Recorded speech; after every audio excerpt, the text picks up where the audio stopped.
Thank you, Dr. Pankaj. So now we are moving to our next session, that is infectious disease. So for that, I like to invite Dr. Srujan. He is head of the Department of Medicine, Government Medical College, Karimnagar, and Dr. Shantan Kumar, anesthesiologist, Government Medical College, Karimnagar, as a chairperson for this next session. And the first lecture would be delivered by Dr. Pavan Kumar Reddy, sir. He is a clinical director and head of department, Erit Hospital. He'll be speaking on molecular diagnostic dilemma or assurance. Over to you, sir. Thank you.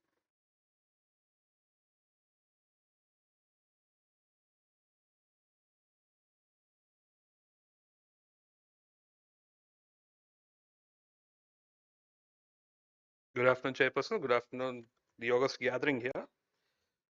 So this is basically a sponsored talk, so I will try to dwell upon this in the topic.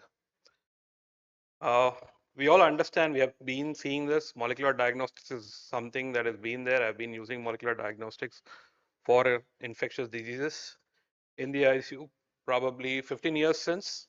So from past 15 years, we have this technology, but the most recently, you can see due to COVID, everybody understand these molecular, even laymen now know about PCRs.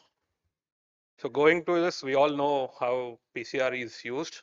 We routinely know about real-time PCRs, but then there are some subset of other PCRs where usually you take the DNA and then break it down, do polymerase reactions, and then you upskill them or amplify them by multiple cycles. And then beyond a threshold of a particular cycle, say 40 cycles or so, once the genetic material of concern is amplified enough, you pick it up and then detect and say whether the sample is positive or negative. And we have seen this for single single single PCRs, but then the biggest challenge is detecting a multiple bugs or testing for multiple bugs in the same setup using multiple primers, which is called the multiplex PCR. And this helps us in when you're looking about diagnosing as a syndrome per se. So we have this coming in. We see a lot of the syndromic panels. We see the respiratory panels. We see the sepsis panels. We see the tropical fever panels. They're all coming in, trying to pick the syndrome, detect them early, and then treat them appropriately. So at this point, we all understand what PCRs are and then how they are filling up diagnosis gaps in the diagnosis, because we know that there is no ideal test to detect the diagnosis early on. So this is something that we are trying to harp on and bring PCRs into the early diagnosis and treatment.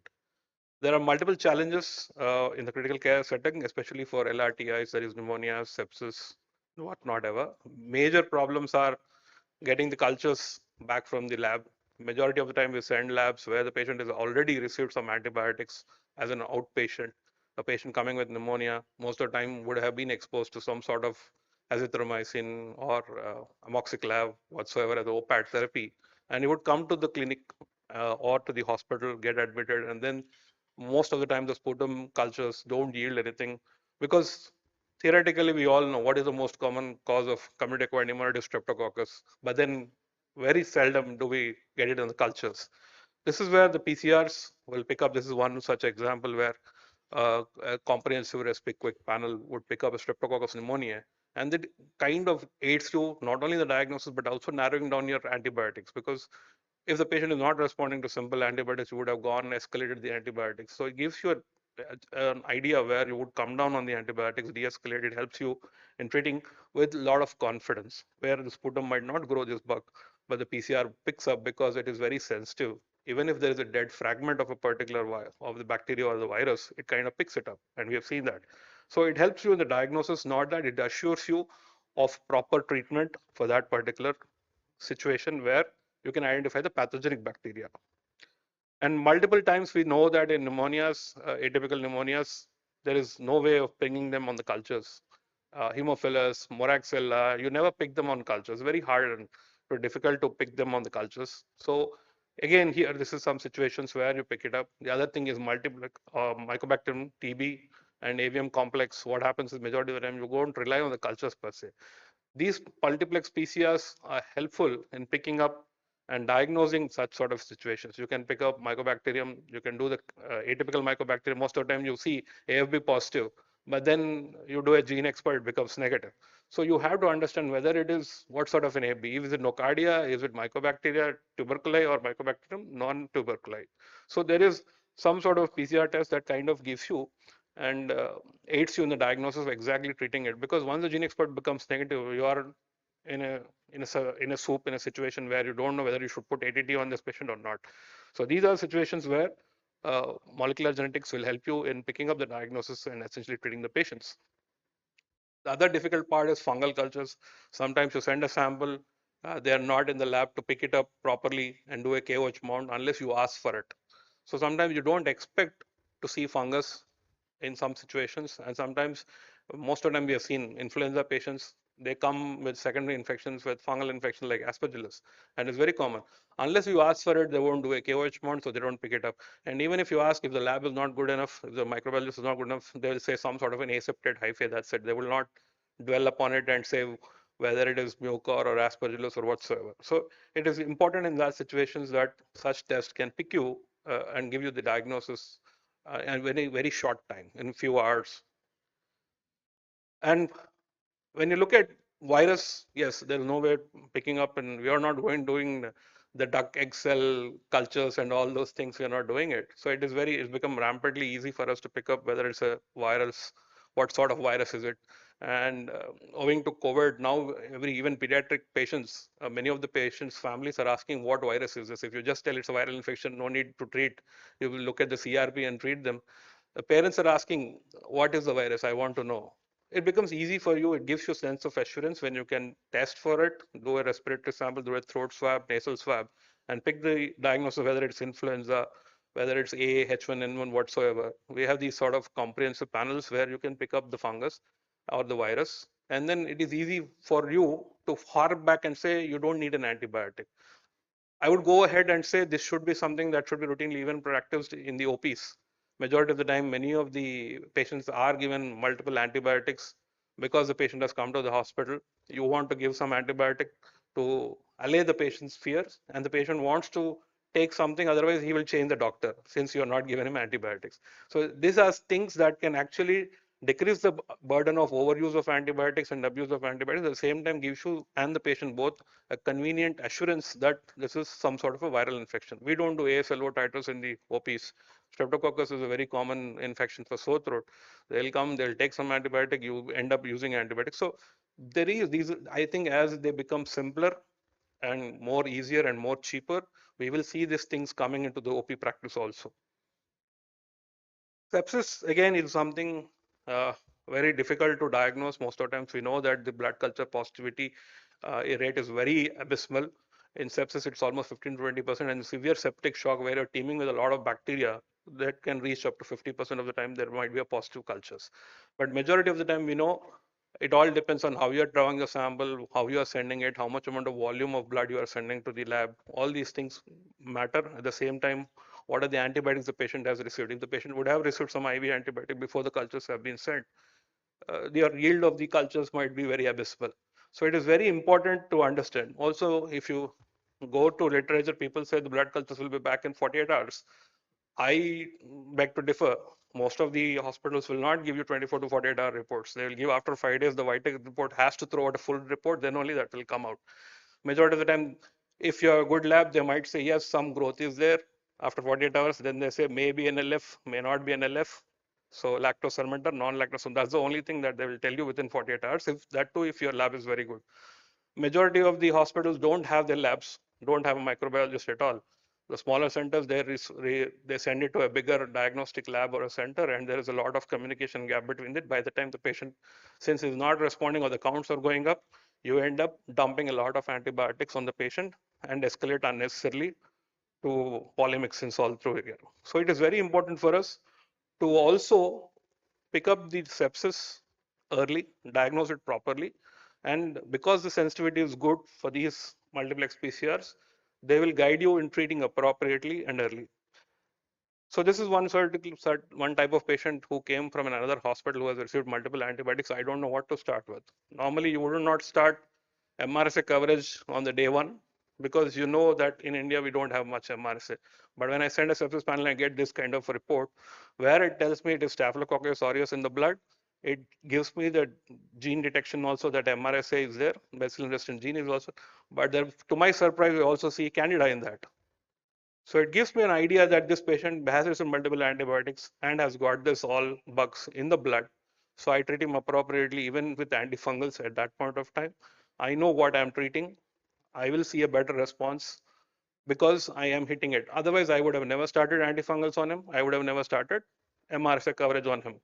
So these are things that can guide you, give you, but at the same time, you have to understand that since it is sensitive, it might pick up bugs in a non-sterile zone. For example, if this is something from a tracheostomy, then I would think it might be a colonizer, maybe something that you should not be looking into it.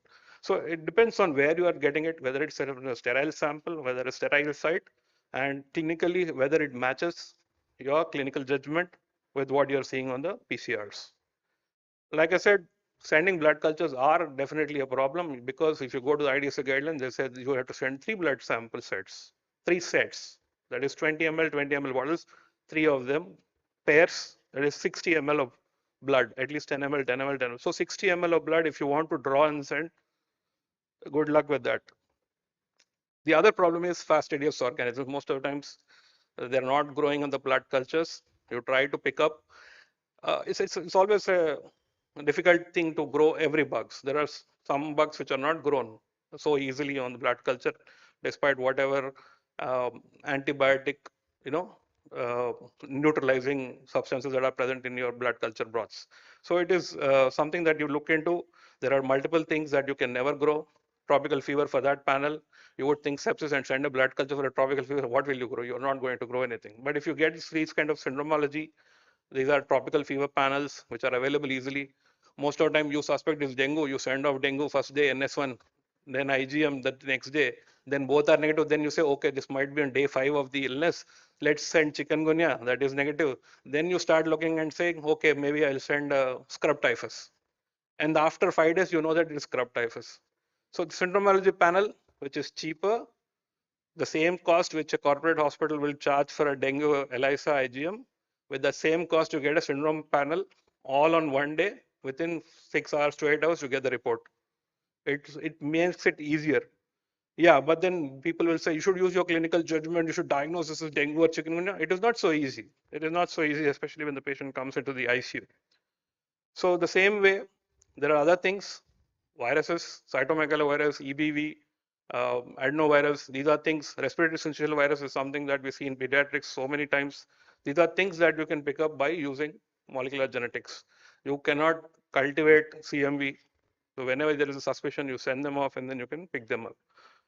Same way, we have other things, like I said, might difficult to pick up polymicrobial because one of the bacteria might be overgrowing and suppressing the growth of the other. So you may not grow the second bug that might be there. You might be treating only one bug. So sometimes you get these kind of things. So this is one sepsis panel that we realized that apart from Pseudomonas, this patient also had serratia. Now, like I said, if it is coming from a sterile zone, this is something that you should always look into. If you are taken out from an abscess, let's say, and you're getting Pseudomonas and Stenotrophomonas, you have to think about it, that it is the second 2 infections are concomitantly present. This might not come out on your cultures. This is something that only your multiplex PCR will pick up.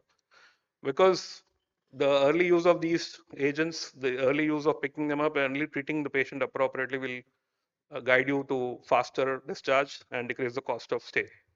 Similarly, diarrheas. So many times we see patient comes with diarrhea, patient has got abdomen pain. You see a patient, okay, you want to send typhoid, you will send Vidal test. In the first week, we all know it is useless. Blood culture, you send, nothing grows on it, and you are treating empirically with something. Most of the time, typhoid will come with patients having leukopenias, and then you sometimes mistreat them as viral infections and say viral gastroenteritis, nothing to worry. These are things. Tool you send for PCR panels to get virus and for bacteria that you send, it picks up whether it is ETEC or E. coli, Shigella, Rickettsia, or even Salmonella. So in this case, this was Salmonella, where the patient was in septic shock. We picked it up early and could appropriately tailor our treatment. Same way, you can pick up these kind of situations. Again, this is a CSF panel. So many times we do CSF, partially treated meningitis, you don't pick up anything on the gram stain or the cultures. Streptococcus pneumonia easily picked up, easily treated. what you want to treat it. Otherwise, you will be escalating antibiotics to meropenems and other things. But once you know that it's streptococcus, you'll treat with PRSP. Multiplex PCRs are coming big way into a guidelines also. This is the ERS ESICM guidelines for the severe community acquired pneumonia. It says if you have the technology, the first thing that was changed is to change and follow PCRs. Pick up PCR, do that PCRs. If you are suspecting a severe CAP, go for PCRs. This is what the ERS guidelines are. The Duke criteria has been changed last year, 2023. They included doing PCRs for Coxiella burnetii, Bartonella, and Whipple. So if these kind of situations, when you're suspecting, you have to do PCRs. You can't rely on cultures for these kind of endocarditis. Same way, rapid PCRs have been shown to be in different studies that it reduces your time to results and improves the microbial yield. Same way, PCR picks up more times the bacteria than your cultures positive would be identifying in real life scenarios. And molecular testing definitely helps you in de-escalation. There are multiple studies which shows that almost 77% of the patients, your molecular PCRs can help you in de-escalating your antibiotics. And I think that's the way. There should not be any kind of dilemma in using them. You can go forth and see there are so many cases, so many situations. These are some of the panels that I have helped the company do this, try to come down onto so that it becomes cheaper and effective in our setup where we can go forth and do this test. So they have a multiple test on this. They have a stall there. I think you can go and meet them. Then probably you can see what benefits you in your clinical practice. Thank you.